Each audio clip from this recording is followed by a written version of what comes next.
ম্যাচে বড় রোল আসলে কে প্লে করবে, সেই উইকেট, নাসাউ কাউন্টির ক্রিকেট গ্রাউন্ড, নাকি কোনো ক্রিকেটার? কোন ক্রিকেটার আসলে ভাইটাল রোল প্লে করতে পারেন এই সাউথ আফ্রিকা এবং শ্রীলঙ্কা ম্যাচটাতে, সেটা একটু পরিসংখ্যানের পাতায় দেখে নিতে চাই।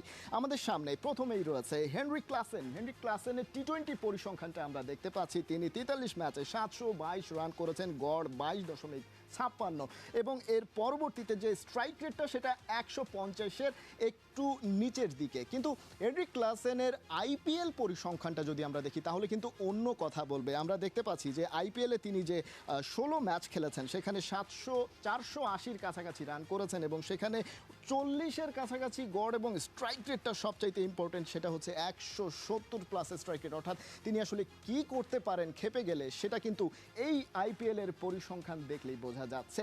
সাউথ আফ্রিকার বিপক্ষে সাউথ আফ্রিকার রাবাদার পরিসংখ্যানটা যদি আমরা দেখি, টি-20 অ্যানালাইসিস, সেখানে 56 ম্যাচে 58 উইকেট তিনি নিয়েছেন, তার গড় হচ্ছে 29, এবং 8-এর বেশি তিনি গড়ে রান দিয়েছেন প্রতি ওভারে। সেই বিষয়টা কিন্তু একটু ব্যাকফুটে ঠেলে দিতে পারে রাবাদাকে, কিন্তু তিনি যদি উইকেট তুলে নিতে পারেন, টি-20তে যেটা সবচাইতে গুরুত্বপূর্ণ, তার কাছ থেকে দল যেটা প্রত্যাশা করে, সেই কাজটা তিনি যদি করতে পারেন, তাহলে কিন্তু সাউথ আফ্রিকার হয়ে তিনি দারুণ একটা রোল প্লে করতে পারেন। আমরা যদি শ্রীলঙ্কার বোলিং অ্যাটাক এবং ব্যাটিং অ্যাটাকের দিকে তাকাই, হাসারাঙ্গা একজন অলরাউন্ডার হিসেবে আমরা তাকে চিনি, কিন্তু তার ব্যাটিং অ্যানালিসিস বলছে টি-20তে তিনি খুব যে ভালো ব্যাটিং করেছেন সেটা নয়। মাত্র 15 তার গড়, এবং সেই গড় রানের পরও তার যে স্ট্রাইক রেটটা রয়েছে শ্রীলঙ্কার বিবেচনায়, সেটা কিন্তু 130+ স্ট্রাইক রেট, সেটা কিন্তু একটা বেশ গুরুত্বপূর্ণ ভূমিকা পালন করতে পারে। তবে ওয়ানিন্দু হাসারাঙ্গা, শ্রীলঙ্কার ক্যাপ্টেনের মূল ভূমিকাটা থাকবে, এই লেগ স্পিনারের মূল ভূমিকাটা হচ্ছে বোলিংয়ের ক্ষেত্রে। বোলিংয়ে আমরা দেখতে পাচ্ছি তিনি 65 ম্যাচে 104 উইকেট নিয়েছেন, এবং সবচাইতে গুরুত্বপূর্ণ 6.84 তিনি ইকোনমিতে তিনি বোলিং করেছেন টি-20 ইন্টারন্যাশনালে। সেই বিষয়টা কিন্তু এই মুহূর্তে সবচাইতে গুরুত্বপূর্ণ।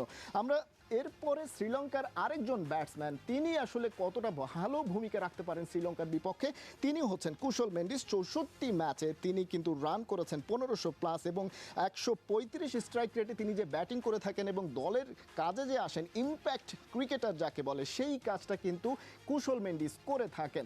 এই বিষয়গুলো মোটামুটি ছিল, এবং সেই জায়গায় আমরা দেখতে পাচ্ছি যে শ্রীলঙ্কার